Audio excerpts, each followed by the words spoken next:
The Mauryan Empire, a true giant of the ancient world, emerged as one of the largest and most influential empires in the history of the Indian subcontinent. Stretching from the rugged terrains of Afghanistan in the west to the fertile lands of Bangladesh in the east, it covered almost the entire Indian subcontinent, uniting diverse regions under a single rule.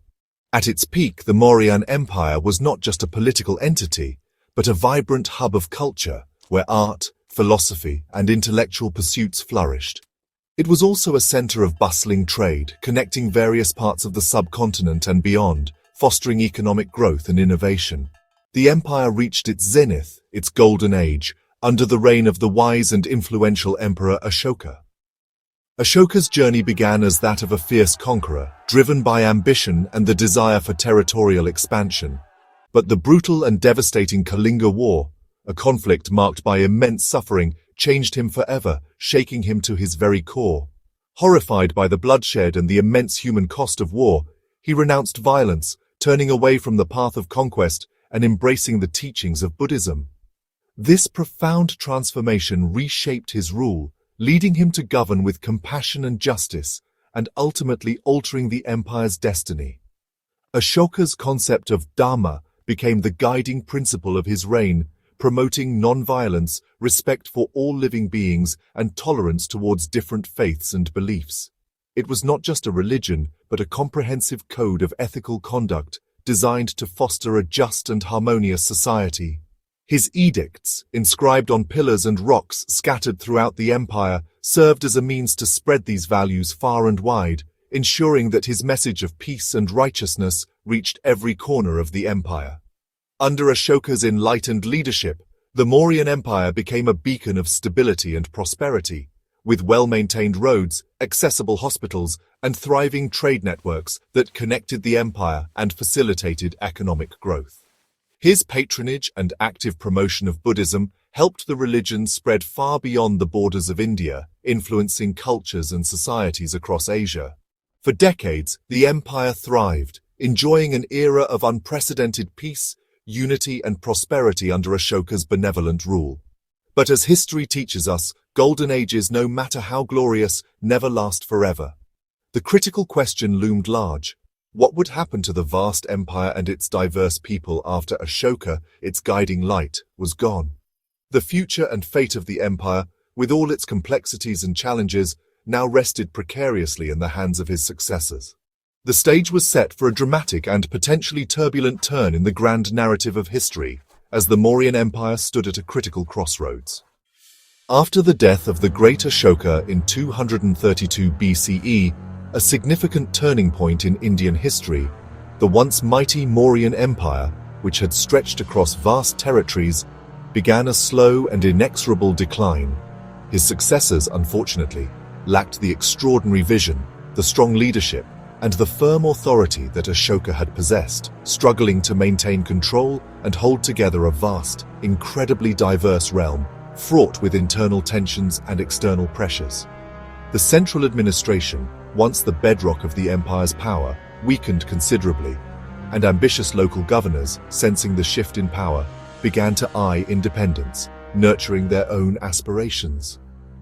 The immense army, once a symbol of strength, and the sprawling bureaucracy, became an increasingly heavy financial burden on the state, straining the royal treasury and contributing to economic decline.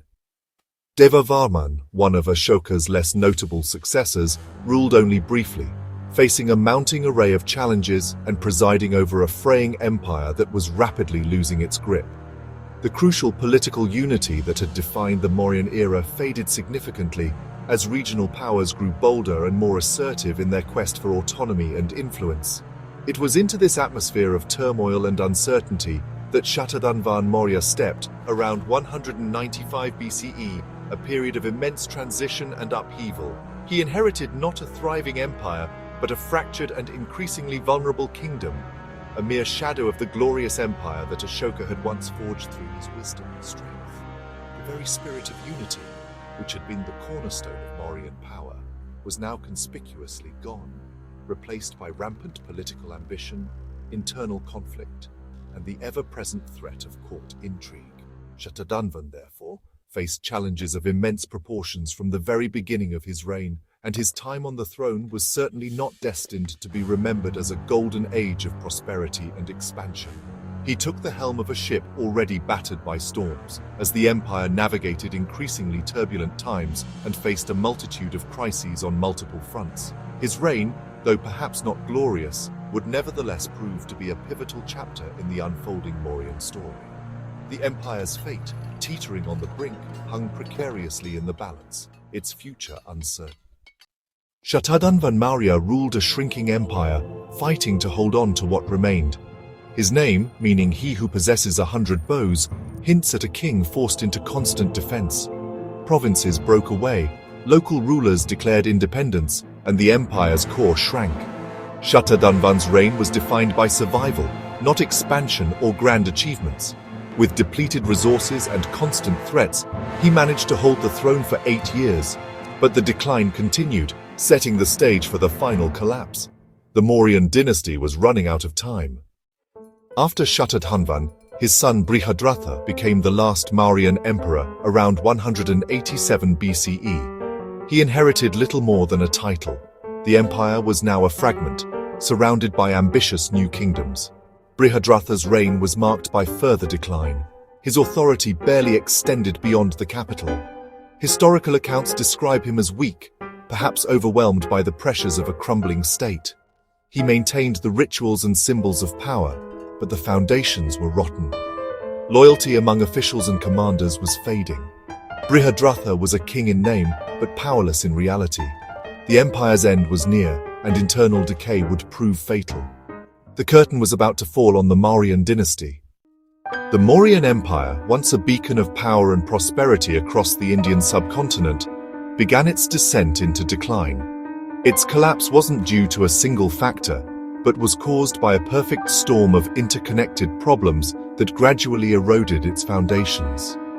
Ashoka's policy of non-violence, or ahimsa, while undoubtedly noble in its intent and impact on society, may have inadvertently weakened the military's edge and its capacity to respond to external threats. His successors, lacking his strength and vision, struggled to effectively control internal rebellions and repel external invasions. This was further compounded by a less effective and less disciplined army. Economic strain mounted steadily as key provinces began to break away from the empire's grasp, significantly draining vital tax revenue and ultimately weakening the financial stability of the state. The problem was further exacerbated by unpaid soldiers and increasingly underfunded government officials, which eroded their loyalty to the crown and their overall effectiveness in maintaining order.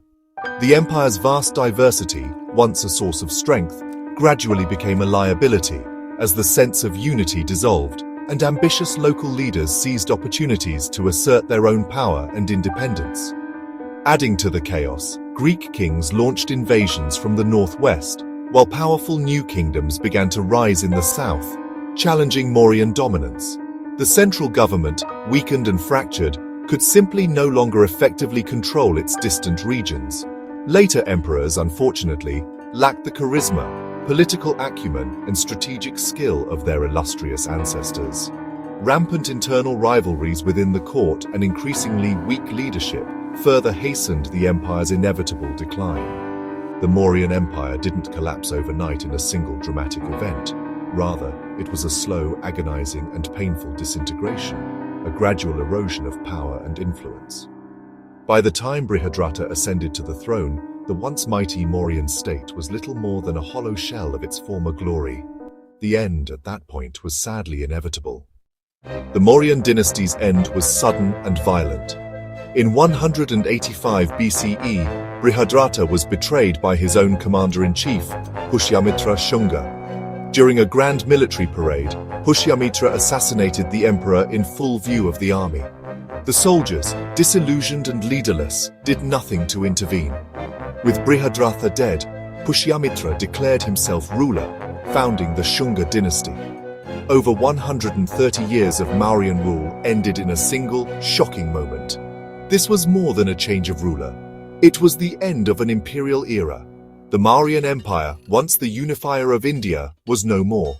A new chapter of regional kingdoms had begun. Despite its fall, the Mauryan legacy endures. They unified the subcontinent, creating a template for future Indian empires. Their sophisticated administration and statecraft influenced generations. The Arthashastra, their treatise on governance, shaped Indian political thought. Ashoka's edicts and promotion of Buddhism left a global impact.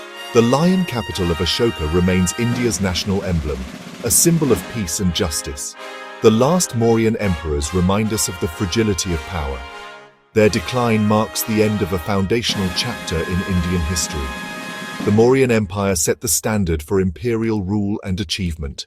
Its echo still shapes India today.